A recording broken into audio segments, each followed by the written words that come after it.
Hey everyone, welcome back to Connerty Meadows Farm. For those of you that don't know, my name is Ricky, and today we are going to talk about drying off your cow. So we bred our cow 3 times last season. The third time the AI tech came out, he said she didn't feel right inside. Something wasn't 100%. He couldn't put his finger on it, but it wasn't good. The previous 2 times she was good, and they both were very confident that they were able to inseminate her.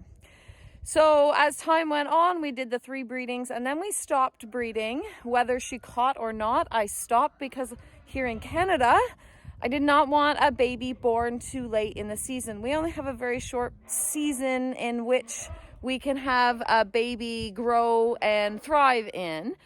Some people will still be able to calve out in the wintertime. That's not my choice. Like, if you look around, it's not really nice right now.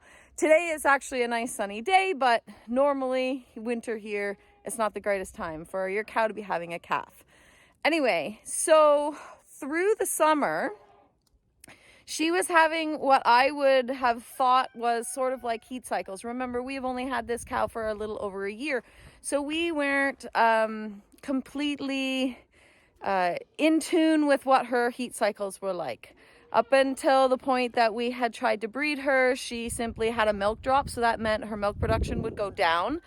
She would get really mooey, so she'd moo and moo and moo, and then the goop that comes out their bum end. So we were still getting goop out her bum end and a milk drop, just no mooing. Unfortunately, what was happening was that instead of every 3 weeks, it was happening more frequently, and I was tracking it. And upon talking to friends of ours and my parents who are dairy farmers, we actually thought that she had what's called cyst, or referred to as a cystic cow. Now, cystic cows aren't the end of the world. They're fairly easy to treat. It's just a matter of bringing the vet out and having them administer some medications. Sometimes it's a month to clear up the cysts. Sometimes it's 2 months. I had noticed her groaning a bit more than normal, and she looked a little bloated. So I went over and I felt her sides, and it wasn't bloat. She had a nice rumen on the one side, and then I was kind of like, that kind of feels like something's moving in there. No. I've seen heat cycles. She's not pregnant. Not possible. When the vet came out, he brought his ultrasound machine so he'd be able to see what kind of cysts she had, how big they were, and how we would go about treating them. And when he arrived and she stood up off of her little pile, he goes, "Sweetheart, you're so fat." And I thought, oh my goodness, he's going to tell me there's a calf in there. I just know it. Anyway, turns out, yep, there's a calf in there. So we had to dry her off in a hurry. There are a number of different ways to dry a cow off, and I'm going to talk about some of them. One of the ways that we have personally on our farm dried a cow off was that we would go from twice a day milking down to once a day milking, and we would do once a day milking for a week to 2 weeks. After that, once a day milking, we would then milk in one morning, skip a day, milk the next morning, and then skip 2 days, milk her fully out, and that would be the last milking that she would have. And that always worked really well. It was a lot less uncomfortable for the cow, and we never had mastitis or any issues like that to deal with. Now, growing up on the dairy farm, how we dried a cow off was we would milk them fully out. We would skip 2 or 3 days, depending on how big and red their udder was getting. We would fully milk them out, and then we wouldn't milk them out again. Now, there's also medications that sometimes your vet or other people will tell you to put in your cow's udder. So you'd strip them out, and then you would put it up in their teats and massage it up, especially for a cow that's been prone to mastitis. This girl has only had mastitis once, and it was a very light case, and it resolved itself on its own. She has not been prone to mastitis, and with the Dexterner, we just don't feel that it's really necessary. So we're just going to go ahead and follow the vet's instructions of just letting her do what she does. Now, when our vet came here, because we didn't know she was pregnant, we hadn't dried her off in time, we actually didn't have as long of a dry off period as we would like. So normally to dry a cow off, you want to give them 2 to 3 months of a time when you're not milking them. Well, given what we had figured by the dates that we had bred her, we have either 3 weeks or we have 6 weeks. Neither of which is ideal, but sometimes in the dairy industry, they only get 35 or 40 days. So either way, we weren't like super far off of either the breedings. Now we're pretty sure she took on the second breeding, which would put her due date around April 23rd. When the vet was here, he had a look over her and he just said, cold turkey, dry her off. What does that mean? That means we literally milked that morning. He was here in the afternoon and we didn't milk her again. So what does that look like for a cow and her udder? Well, I have actually videotaped the whole week of her being dry and what that looks like, what that feels like for her, and what kind of things that she was doing. Two of the things that our vet told us about drying off the cow that I'm going to pass on. These are things I already knew, but you guys might not know. One is don't feed them any more grain. When you're stopping milking, you stop giving grain. No more grain at all. The other thing that he said to do was feed them the most horrible, yucky, non-nutritious hay you can find. The older the better. Now, in our case, the hay on this farm, we're slowly working on improving the soil, but we've only been here 3 years, so we haven't had a lot of time to improve the soil yet. And because we don't use commercial fertilizers, it takes a little bit longer to build our soil up. So none of hay on this farm is actually really good. They had not done anything to it in, I don't know, years and years before we bought it as well. So giving her non-great hay is a non-issue. That's why we actually supplement all of our animals with more grain than I would like, unfortunately, but it's just our quality of hay is very poor. So those are 2 more things the vet said to do. No more grain, even as treats, you're done, cut off the tap, no grain at all, and the least good hay that you can find. We've gone ahead and we've done that, and I'm going to show you some videos here of every single morning and evening minus one morning. I missed one morning because I had appointments in the morning and I had running around to do, and while the rest of the chores got done by everyone else, I wasn't able to videotape that particular morning's udder, but I do have that evening. You can see the changes for yourself, what happened in that week of her being cold turkey dried off. So let's talk about drying off our dairy cow. She is a Belfair, so half Jersey, half Dexter.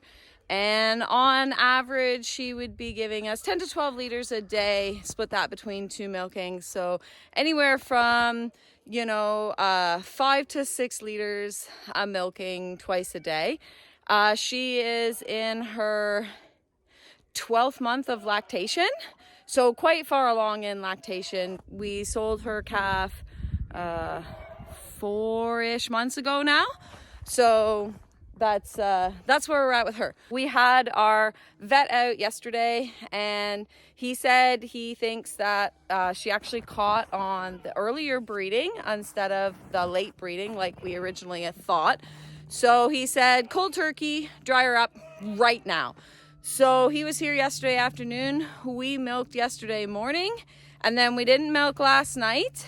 And she was okay. She's not super uncomfortable. And then this is where we're at this morning. And what I'm going to do is I will show you what she looks like kind of at the every 12-hour mark so you can see where we're at. The vet will be back next week to verify that everything's good. But this is where we are at right now. Sorry about my goats screaming in the background. Let's talk about udder placement just really quickly since I have my cow here. So have a look at her udder. Her back teats are really high. Her low teats are really low. This is a terrible udder.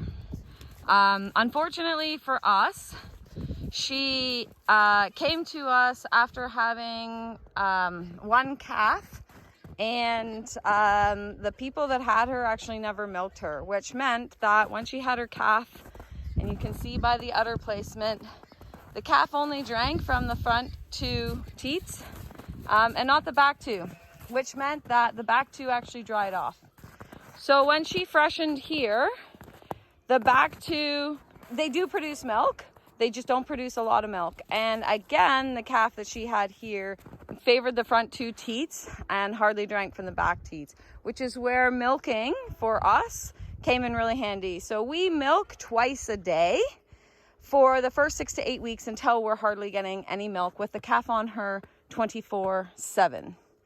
Now, after that point, when there's a milk drop, we go ahead and we lock the calf up at night. And then during the day, they're out together all the time. We milk in the morning and then we turn them out together. So having her milked still once a day has helped keep the milk production on those back teats up. So what I'm really hoping for her next lactation, now that we're drying her off, is that when the next calf is born, hey Red, when the next calf is born, I'm hoping, because we've stimulated those back two teats, this lactation, that she will actually produce better on the back end. It's not guaranteed. She may never actually produce better on the back end. And I've just learned to work with it after living on a dairy farm my whole life. It's not a huge deal. It's definitely not ideal though. She really does not have a good udder. But for a home cow, it's perfectly fine. So just to look again, you can see how forward and down those front teats are compared to the ones in the back. Not ideal udder placement. But again, like I said, this is a home cow, so we're not that worried about it. This is Freya's udder at the 24-hour mark of not being milked. She was only giving anywhere from 4 to 6 liters, so not a significant amount of milk. Last night at the 12-hour mark of not being milked, she wasn't very full at all. But she's filled up quite a bit. She's obviously a little uncomfortable, but nothing major. And she's standing at the gate here because she would like to go in for milking.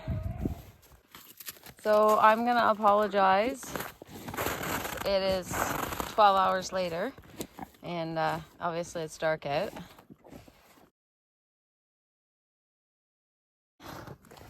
It's a pretty big bag, but she's still got wrinkles in it. She is slightly uncomfortable, that's why she's licking herself. But it's not hot to touch, and she's not running a fever or anything or acting off. So that just gives you a little bit of an idea here what we're dealing with. It's warm, but not hot. And we'll see you in the morning. Her teats are quite full still. She's not running any kind of fever or anything. But you can see she's actually got more wrinkles up at the top now. So she's actually already starting to loosen up a bit in there. Well, that's one way to relieve the pressure.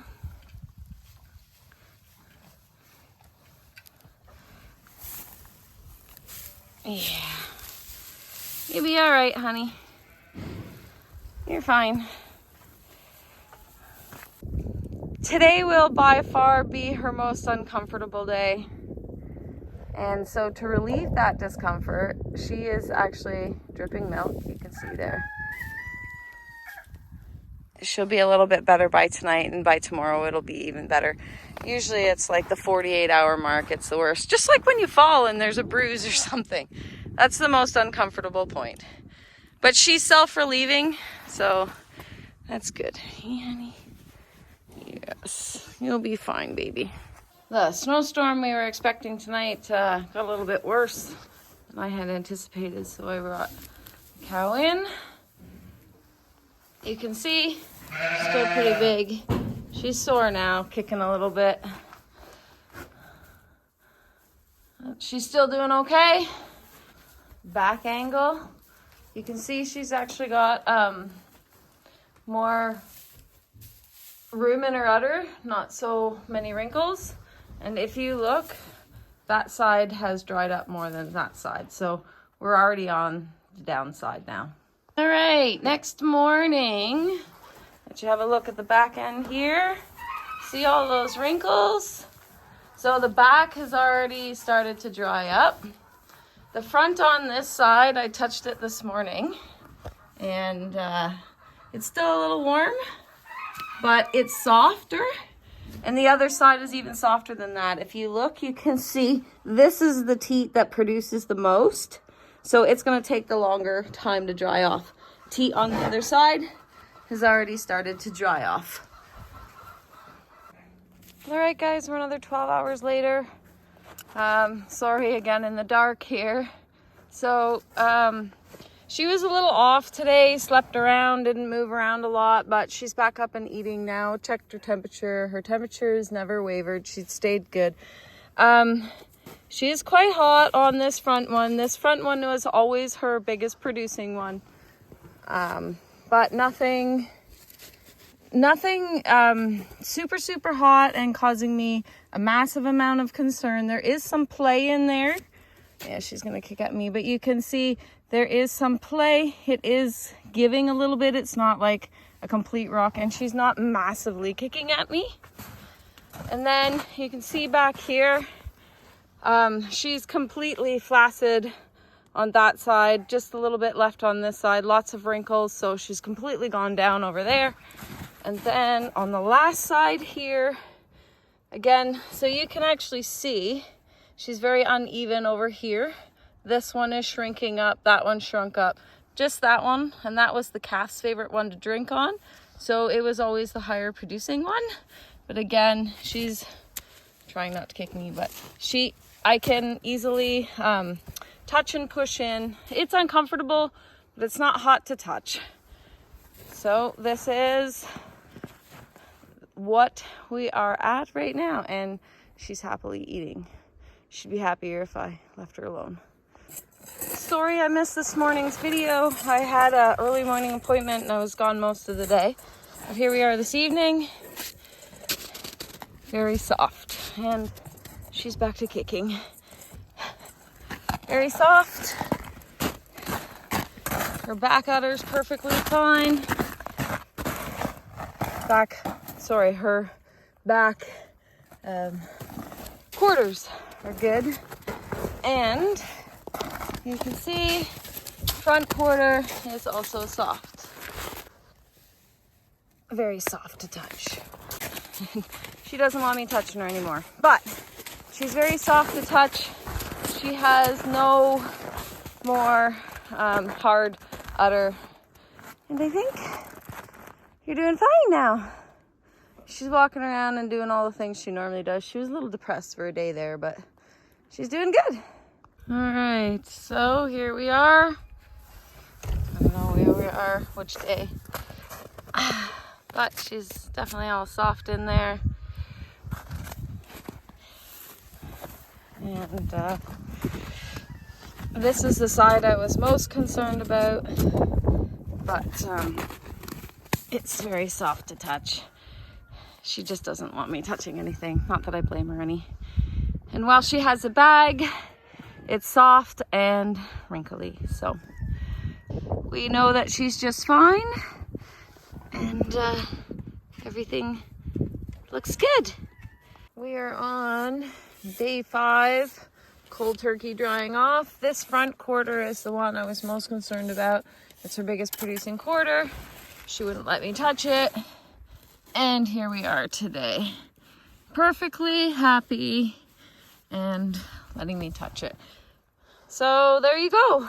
About 5 days and you are completely in the clear of a cold turkey drying off period.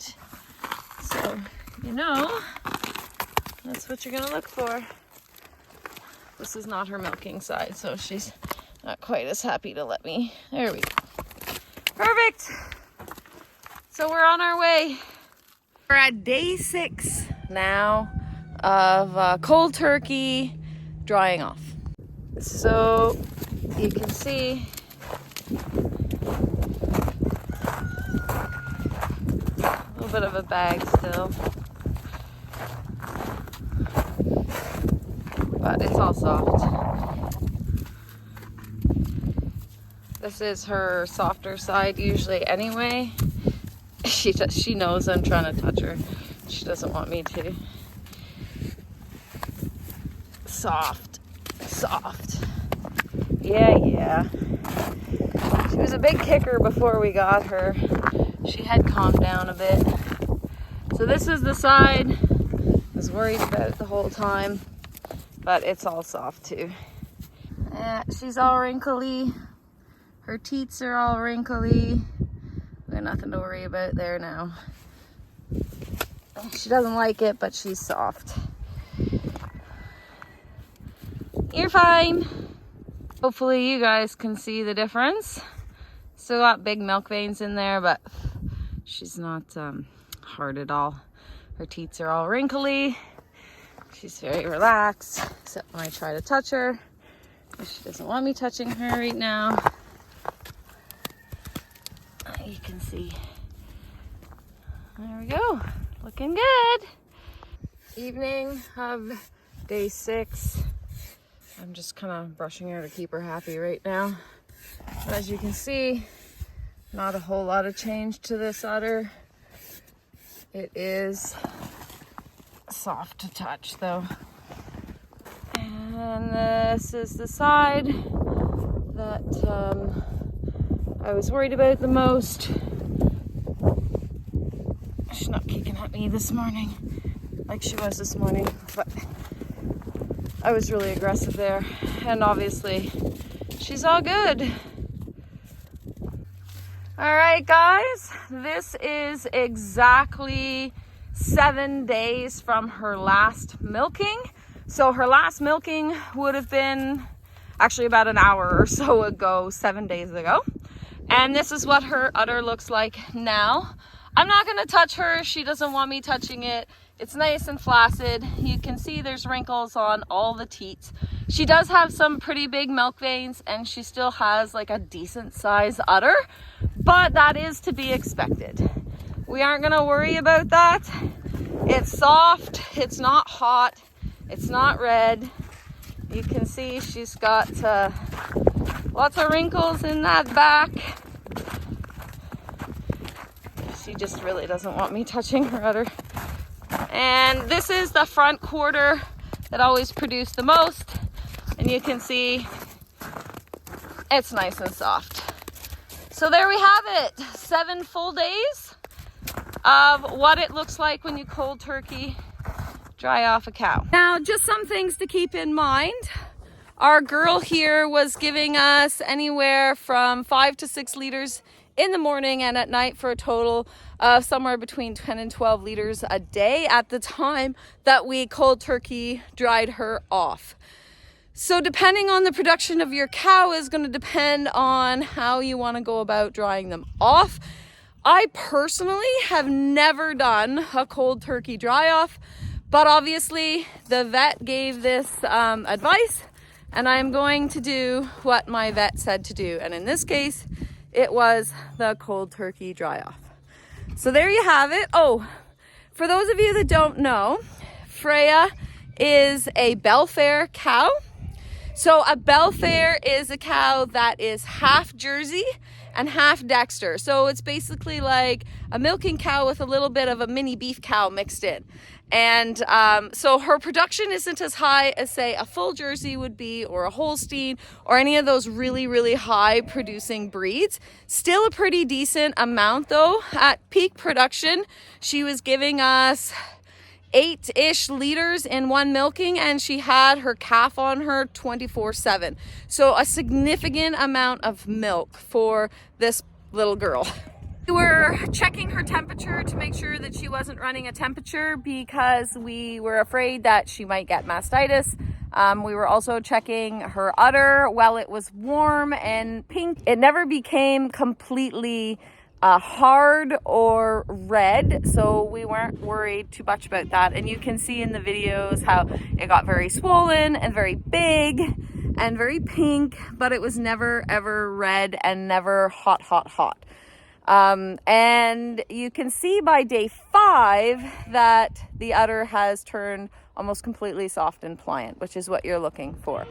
So we were a little bit worried. She was a little bit lethargic for 48 or 72 hours or so. Day 2 and 3, she wasn't a very happy cow. She kind of laid around a lot. She didn't really have a lot of energy. And that's because her body was adjusting to not having grain and only eating hay, as well as it was fighting down the swelling, which made things really uncomfortable for her. We pulled through all of that with me keeping a close watch on her temperature and all the rest of her signs. And then by day 4, she was back to walking and eating and licking me. And then by day 5, she was completely herself and no longer standing at the gate screaming at us to milk her. That was the other thing to notice, that she was very much insistent upon going out and being milked. Cows are creatures of habit, so not being milked twice a day was a whole new routine for her, and she couldn't quite grasp it. She now no longer stands at the gate waiting in the morning or in the evening for her milking because she knows it's not going to happen. Let's talk about some of the things that we had noticed with the cow through this cold turkey dry off period. For about 48 hours, she was pretty lethargic. Now you remember, this is a cow that has gone from grain twice a day to suddenly no grain at all, which means that you are messing up her rumen a little bit. Her poops used to be fairly liquidy, sometimes with like some structure to them, but mostly fairly liquidy. And then after we stopped the grain, within 3 days, we've gone to a very hard structural poop. Here, let me show you. So this is her poop now. It's pretty structured. It used to be very runny with lots of grain bits in it. There's no grain bits in this poop. This is more like the consistency of the poop she had, but there would have been little granules of grain in it. Unfortunately, we've had a couple really big snowstorms since I have cold turkey dried her off, so I don't actually have any good poop samples here. And for some reason, I was too busy concentrating on what her udder looked like versus what her poop looked like. It would have been neat to show you guys the progression of the different changes, but it is what it is. That's kind of the consistency, so very liquidy, watery, with bits of grain throughout. And it has since kind of thickened up, for lack of a better word. I found a sample. Okay, so this, you can see it was very liquidy. Now this has been frozen, but you can see the bits of feed in there as well. So this is more what it looked like in consistency. It's runny, it's got feed bits, and unfortunately this one's been frozen, so it's not exactly perfect. But that gives you a little bit better of an idea versus what we're dealing with now. You can see they're very, very different. Now, we do have some of her poop mixed in here too, so. He ran. Yeah. Hey guys, we are 2 weeks past drying her up cold turkey. I'm just gonna show you what her udder looks like now, and you can see where we're at. All right, so here we are. Hey, here we are with her udder. You can see everything's soft, very soft. Sorry, honey. All wrinkly, and basically nothing to see here. And here we are on the side that I was a little bit worried about, and besides her kicking, because obviously she doesn't want me touching it, you can see soft, no issues. So there you have it, cold turkey dry off with our cow. And when she comes due again and has her calf, we'll let you know how her udder fares during that. Hopefully we don't have any mastitis issues or anything like that, but we'll keep you posted. For now, this is her 2 weeks post cold turkey dry off. I hope that was very good information for all you guys. If you have any questions, feel free to ask. I will do my best to answer them. I obviously don't have all the answers. I'm not a vet. I can just tell you what I've learned through the years. All right, guys, thanks for hanging out with us. We'll see you next time on the farm.